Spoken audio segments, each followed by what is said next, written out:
होली का त्योहार रंग, उमंग और खुशियों का प्रतीक होता है, लेकिन जब रंगों के बीच मौत का साया मंडराने लगे तो खुशियां डर में बदल जाती हैं। यह कहानी है एक ऐसे गांव की जहां एक हवेली में खेली गई होली आखिरी होली बन गई उत्तर प्रदेश के एक छोटे से गांव बड़गांव में, जहां हर साल होली बड़े धूमधाम से मनाई जाती थी। वहां एक पुरानी और वीरान हवेली खड़ी थी। लोग इसे ठाकुर हवेली के नाम से जानते थे। कहा जाता था कि इस हवेली में कोई रहता नहीं, लेकिन रात में वहां अजीब अजीब आवाजें आती थीं। गांव के बुजुर्गों का कहना था कि 50 साल पहले होली के दिन इस हवेली में एक भयानक घटना घटी थी। हवेली के मालिक ठाकुर रघुवीर सिंह ने अपनी पत्नी और नौकरों के साथ मिलकर कुछ मजदूरों की बेरहमी से हत्या कर दी थी, लेकिन उसी रात ठाकुर और उनका पूरा परिवार रहस्यमय तरीके से मारा गया। इसके बाद से हवेली वीरान पड़ी थी। कई बार लोगों ने इसे खरीदने की कोशिश की, लेकिन जो भी इसमें गया वह जिंदा वापस नहीं आया। गांव के कुछ नौजवान दोस्त रवि, अर्जुन, सीमा, प्रिया और कबीर हर साल होली को अनोखे अंदाज में मनाते थे। इस बार उन्होंने कुछ नया करने की सोची।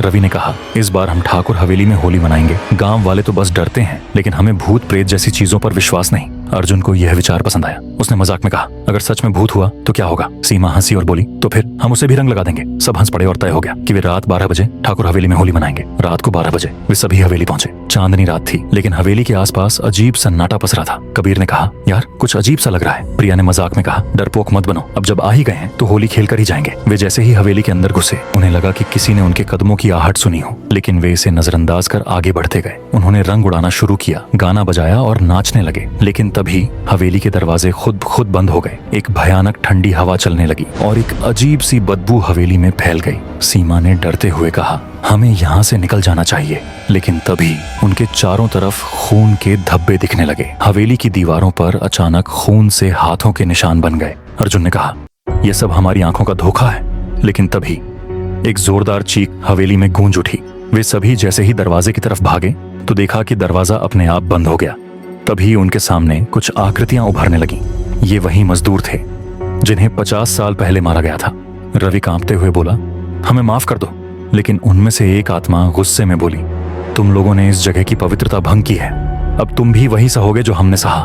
एक एक करके दोस्तों को भूतिया ताकतों ने घेर लिया।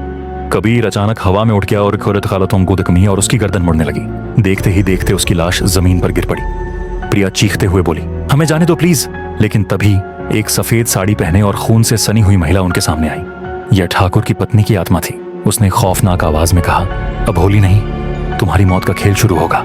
एक एक कर सभी दोस्तों की मौत होनी शुरू हो गई। अर्जुन का शरीर टुकड़ों में बंट गया। सीमा को किसी अदृश्य ताकत ने जिंदा जला दिया।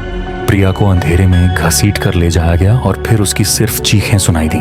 रवि ने भागने की कोशिश की, लेकिन दरवाजे पर पहुंचते ही उसका सिर धड़ से अलग हो गया। अब हवेली में सिर्फ खून और चीखें बाकी। अगले दिन गांव के लोग ठाकुर हवेली के बाहर पहुंचे। दरवाजा खुला था, लेकिन अंदर कोई नहीं था। सिर्फ दीवारों पर खून से लिखी एक बात, जो भी इस हवेली में होली खेलने आएगा वह अपने रंगों के साथ अपनी जान भी गंवा देगा। गांव वालों ने हवेली को हमेशा के लिए बंद करने का फैसला किया। अब होली का त्योहार गांव में मनाया जाता था, लेकिन ठाकुर हवेली के आसपास कोई जाने की हिम्मत नहीं करता। आज भी जो उस हवेली के पास जाता है, उसे वहां से किसी के हंसने और रोने की आवाजें सुनाई देती हैं।